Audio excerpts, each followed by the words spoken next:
What's up, Falcon fans? I am back with Falcon Talk. It's your boy. It's the homie. It's your nephew. It's your cousin. It's your brother. It's your fellow Falcon fan all the way from Northern California. Your boy, let us pray. I hope you're having a blessed and a prosperous Saturday morning. It is rainy and cold out here in Northern California. Don't believe it when they say sunny California. It rains here too. Look, thank you so much for tuning in. Thank you for liking and subscribing. If you're not already subscribed to the channel, go ahead and take a moment and hit that button real quick. I just want to do some updates. Didn't get a chance to post yesterday, but a lot of things happened, and I just want to, get up to date with NFL news and some news that could affect our Falcons. All right. So yesterday, Gerard Mayo, the assistant coach for the New England Patriots, was promoted to head coach. Shout out to Gerard Mayo, man. That's awesome. One thing about New England, man, I respect how they get down. I respect how they get down. They had a coach in waiting all this time, and nobody else knew. Everybody's thinking Mike Vrabel is going to go in and get that job. I thought the same thing when he got released from Tennessee. But this whole time, they knew Gerard Mayo was their guy. He refused to take interviews last year because he was a highly sought-after coordinator on the market. And so it was thought that, yeah, he was going to stay. And when Belichick was out, Mayo was going to step in. So that's awesome for him. I'm not saying he deserves it because he's black, but there are so few black head coaches in the league that's represented by quite a few African American players. It's nice to see, okay, another black head coach. So shout out to Gerard Mayo. He's a guy that's been in New England his whole career as a player and a coach. That's rare. You rarely ever hear that story, and you rarely ever see that. Great player when he was a player. I believe he was Rookie of the Year.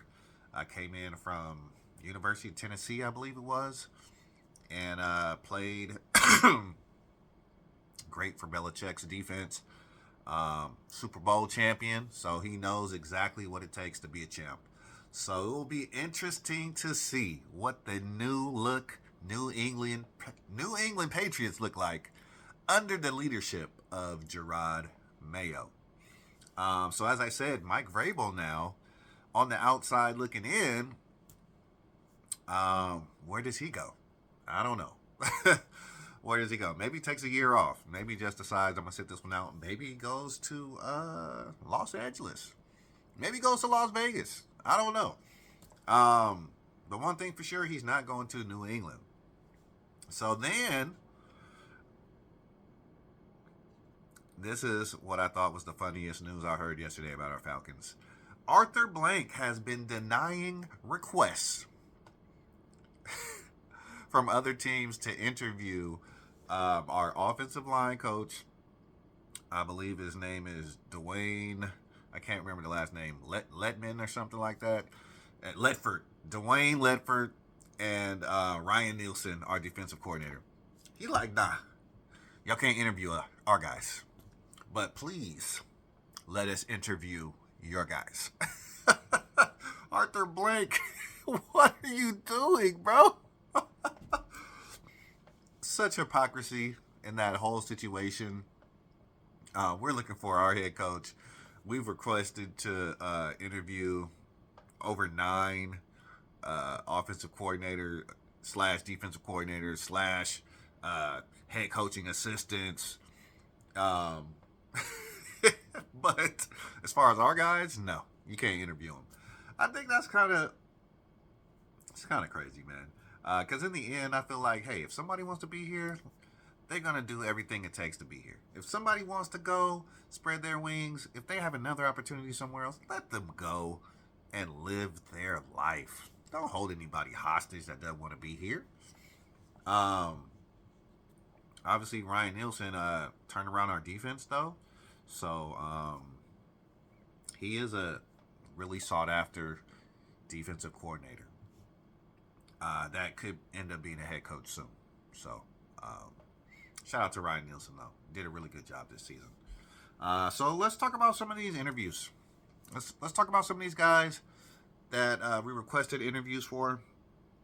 It's actually been reported that 2 interviews have already taken place, right? And I'm getting this from the Falcoholic. If you don't know about the Falcoholic and you're a Falcon fan, I definitely recommend that you go there because they are up to date on all the Falcons content. Thefalcoholic.com. So it looks like we've completed interviews with Anthony Weaver, associate head coach for the Baltimore Ravens. Also completed interviews for defensive coordinator Mike McDonald. This is an interesting pair of interviews because I would like, if we don't go the Harbaugh direction, I would like for us to get somebody from that Ravens organization. They never get like down low to the bottom of the barrel like the Falcons have been for I don't know how long. They're always either hovering right there. Are they going to make the playoffs? Are they not going to make the playoffs? Or they're competing for championships. It's been that way for a long time. Been that way through most of John Harbaugh's tenure as the Ravens head coach. And if we can learn something from them, if we can learn how to point our franchise in that direction, by all means, god dong it, let's do it. I like the Ravens. So if we don't go Jim, if we don't go Jim Harbaugh, man, I'd say we pluck one of these guys from the Ravens. Let's see what we can do, man. I don't know too much about Anthony Weaver as associate head coach. I got to find out more about these guys, but I'm just giving you the information on who's been interviewed and who's coming up. All right. Mike McDonald, obviously, right? Ravens, top defense in the league. I mean, they got the way they dismantled the San Francisco 49ers. That game alone, I mean, that probably made Mike McDonald some money right there.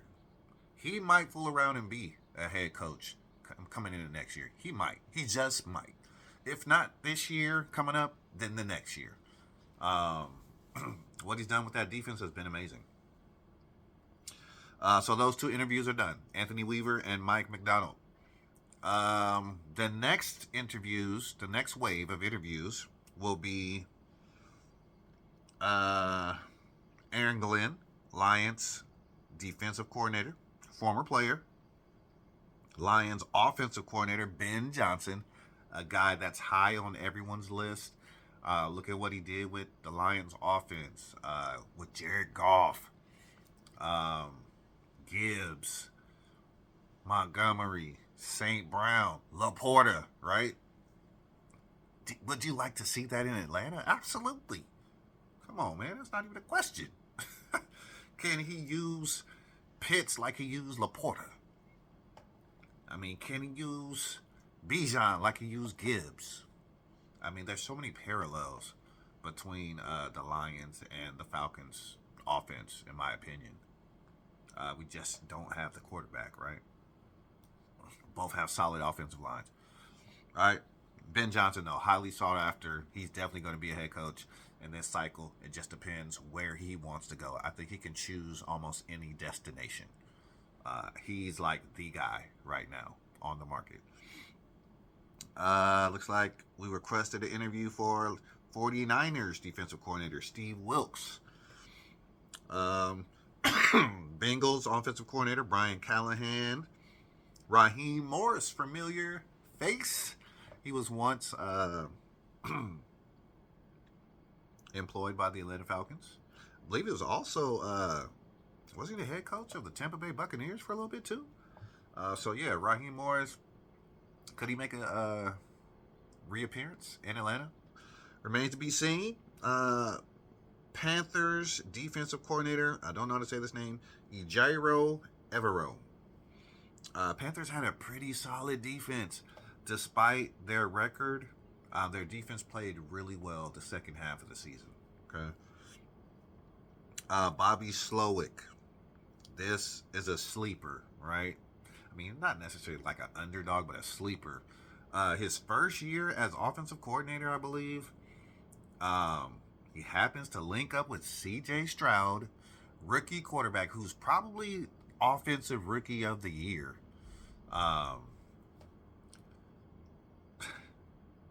He took that Texans team to new heights that no one thought they would be doing what they were doing, especially offensively. Bobby Slowick, offensive coordinator, he's going to be a sleeper. Is he legit? Will be the question. He only had 1 year of coordinating. Is he legit? Or was it just the C.J. Stroud factor? Or is he the real deal? Is he the next, Mike McDonald? Or what's that guy? The guy for the Miami Dolphins. I think his last name ends with McDonald. Is he the next Sean McVay? Right? Is he one of those brilliant guys that's going to take his team to a Super Bowl soon? That's going to catapult the franchise to the playoffs? Or is it just that he was a good fit with C.J. Stroud?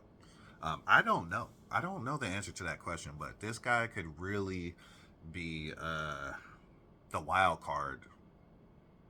And out of all these interviews, he could be the wild card. Ravens defensive coordinator Mike McDonald was already interviewed. So out of these requested interviews and the completed interviews, we had 2 Ravens, right? 2 Lions, Texans, Panthers, Rams, Bengals, Niners. And I gotta say, the guys that make me most excited on this list I already shared. The Ravens,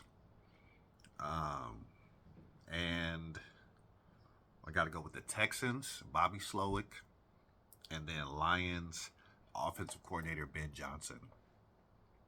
Those guys would be my top 4, just based upon their body of work this year.